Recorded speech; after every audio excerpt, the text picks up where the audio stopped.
আসসালামু আলাইকুম। মাত্র ২৪ ঘন্টা পরের একটি ফলাফল, যেটা অবশ্যই অভাবনীয় ফলাফল। আপনারা অনেকেই আছেন, অনেকেই মনে করেন স্মল সাইজ গাইনোকমাসিয়া অপারেশন করা জরুরি কি না, বা না করলে কি হবে। আমি স্পষ্ট ভাষায় বলে দিচ্ছি, অপারেশন না করলে কোনো ক্ষতি হবে না।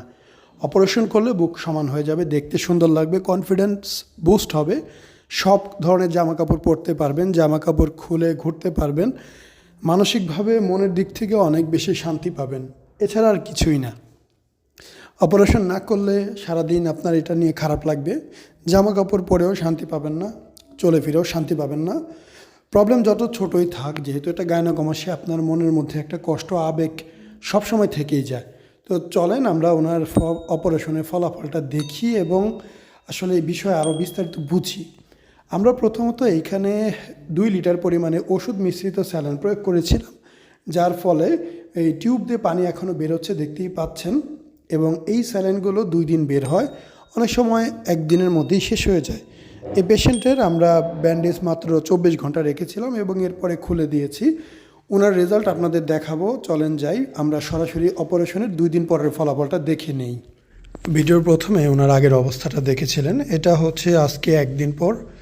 আগামীকালকে যেহেতু শুক্রবার, আমরা আজকে ড্রেসিং করে দিলাম।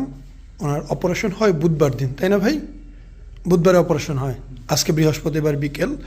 আজকে ড্রেসিংটা করে দিলাম, চলে যাবে। কালকে শুক্রবার আমাদের বন্ধ, শনিবার আবার অন্যদের অপারেশন আছে। সো আপনারা যারা অপারেশন করতে চান, সিদ্ধান্ত নিতে সুবিধা হবে যদি আপনারা আমার ভিডিওগুলো নিয়মিত দেখেন।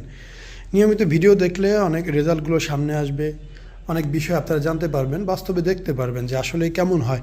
যে যেখানেই করেন না কেন তাদের সাথে যোগাযোগ করবেন, করে তাদের ভিডিওগুলো দেখবেন, তাদের পেশেন্টদের কন্ডিশন দেখবেন, তাদের কেমন রেজাল্ট হয়, কেমন সার্ভিস দেয়, বিস্তারিত শুনে বুঝে জেনে তারপরে অপারেশন করবেন। সো আপনারা যে যেখানেই করবেন বুঝে শুনে ঠান্ডা মাথায় কথাবার্তা বলে তারপরে করবেন। আমাদের এখানে যদি আসতে চান অবশ্যই আমাদের সাথে যোগাযোগ করবেন, আমরা চেষ্টা করব আপনাকে বেস্ট একটা সার্ভিস দেওয়ার জন্য। কেননা বাংলাদেশে এমন হচ্ছে যে আসলে মানুষ না জেনে এমন জায়গা অপারেশন করে, পরবর্তীতে প্রতারিত হয়ে আসে।